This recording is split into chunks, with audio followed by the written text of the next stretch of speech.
Hello, this is for DE300 students, and this is a podcast screencast designed to support understanding about developing your projects for DE300.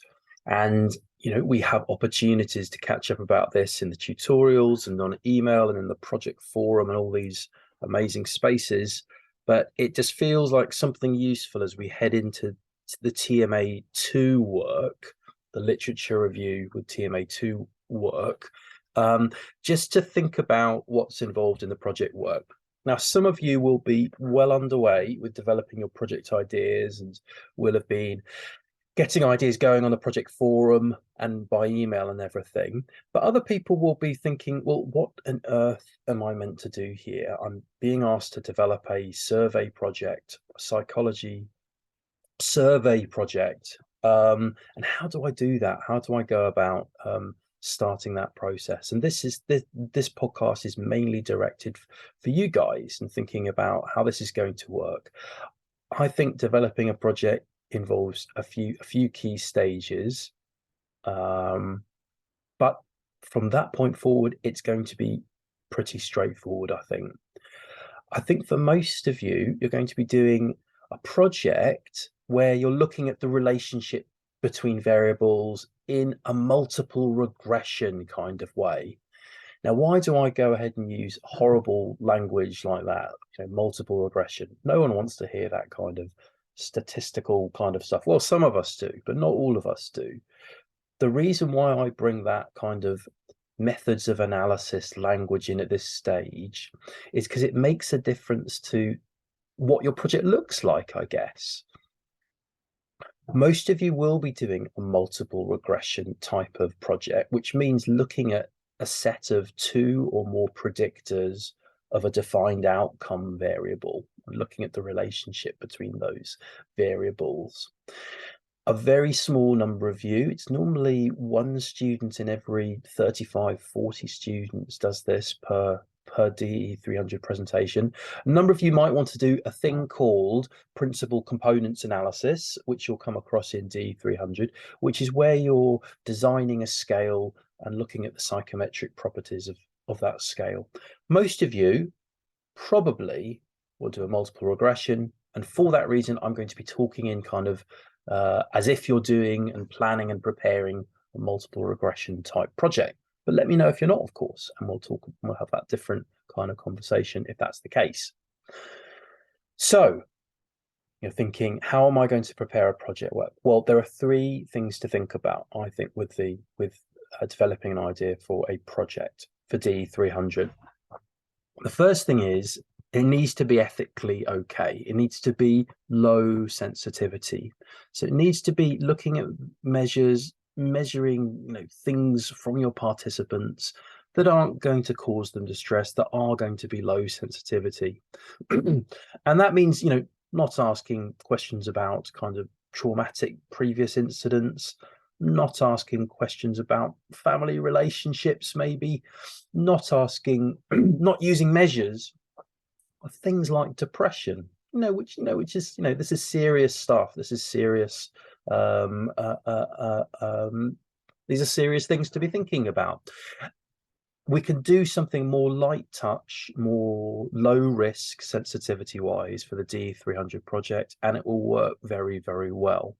And remember, if you are interested in doing a bigger, more ambitious, possibly higher sensitivity project, that's something to talk about in the future research directions subsection of your discussion section in TMA5 when we get there.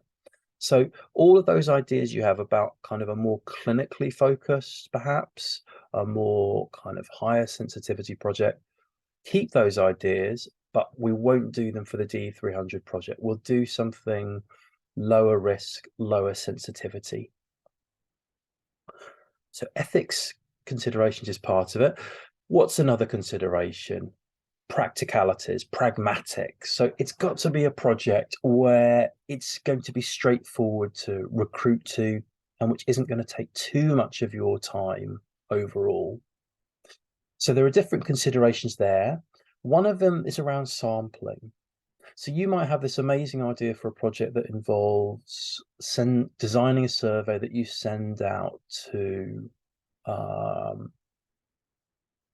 parents of 5 children who live in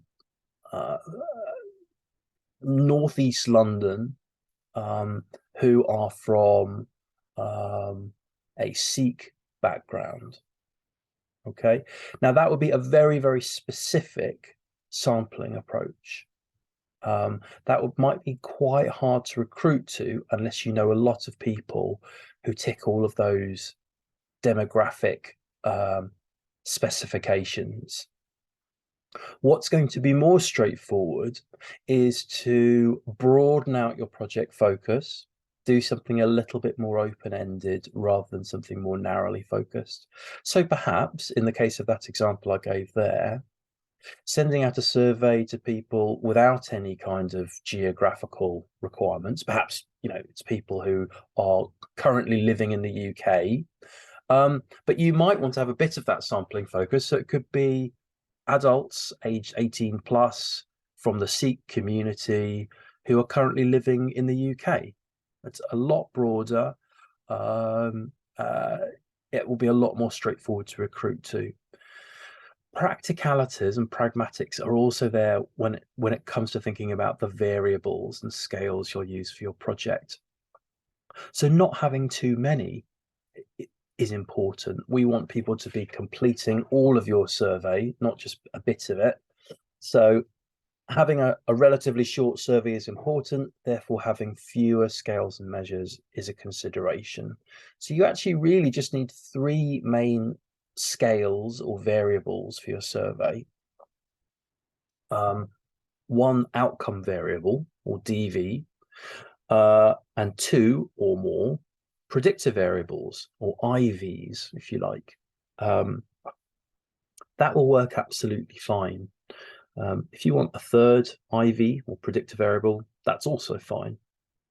Much more than that, and it's just going to be quite a lot of data to be working with and tidying and analyzing as you go on with your project work. So keeping things straightforward in terms of the number of items, the number of scales in your survey, that's another kind of practical consideration.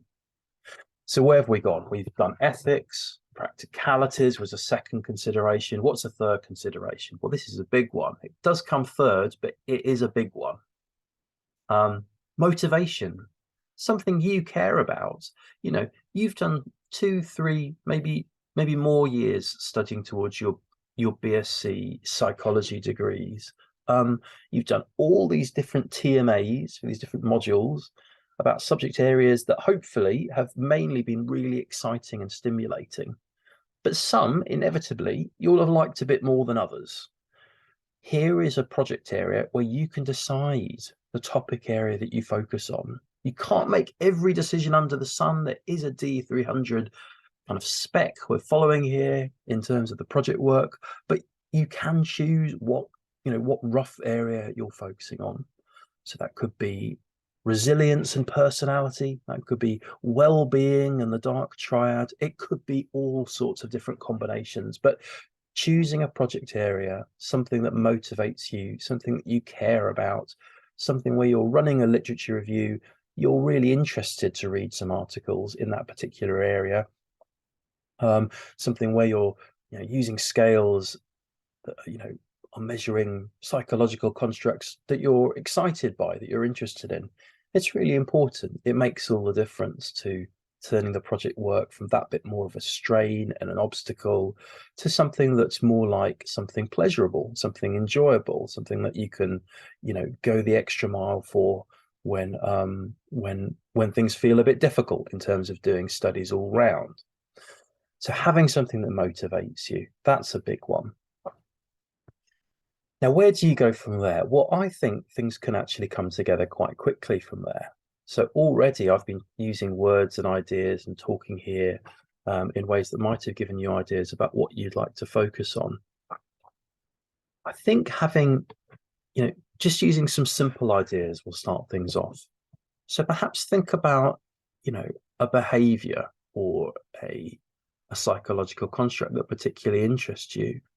Could be personality and recycling. It could be optimism and resilience.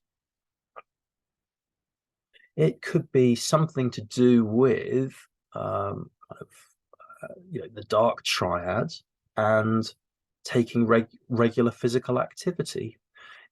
Try and think of some simple combination of ideas, something that interests you, and just post that up in the project forum and we'll get talking about it. If you want to send it to by email, that's okay. Send me a couple of ideas on email. It's better if it goes in the project forum because then it all stays in the same place and you can see the development of your ideas there. For TMA02, I think that's all I've got to say about the project, really. I think that the main advice there is just to send me some ideas, and your ideas can be 2 or 3 words if you like. It's hard to get ideas going. It's hard to get a project going, but once it's going, once a few parameters are put in place, it will take on a life of its own, and it will be underway before you know it. So the main advice there is just to get in touch with me with your project ideas. Turning to TMA02, you're required to do look at 3 to 5 articles and summarize those for your TMA2 work. Now try and think of just some keywords to search for linked to the project area that you're interested in.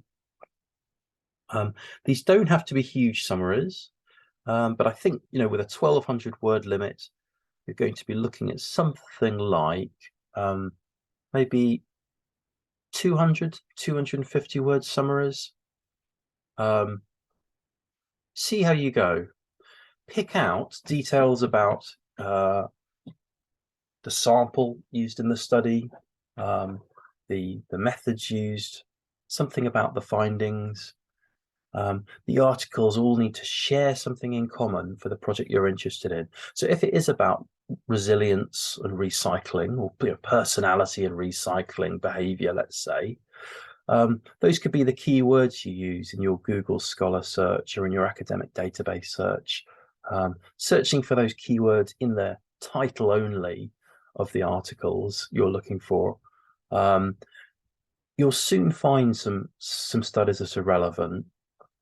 And as you start searching, you'll get better and better at thinking of which keywords to use. So have a bit of an experiment when you're searching for these articles.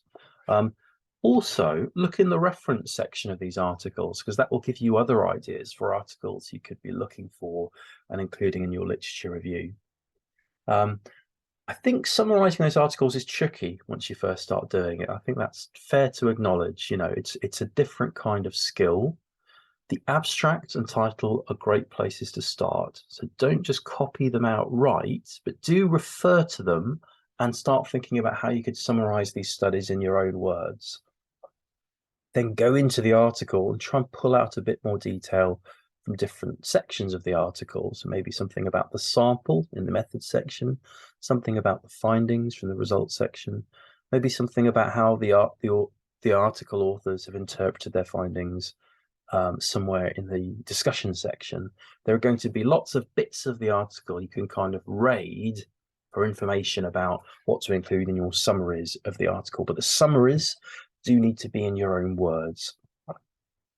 So see how you go with doing those 3 to 5 article summaries for TMA2. You're also asked to provide a working title for your project and a research question or hypotheses for your project. I think the title and the research question can be thought of as pretty much the same thing in a certain way.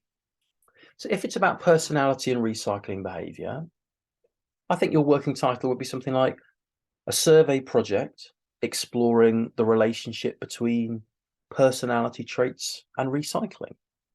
I think that would be fine as a project title. What would your research question be? Well, it would sort of be a bit of a reworking of your title, to be honest.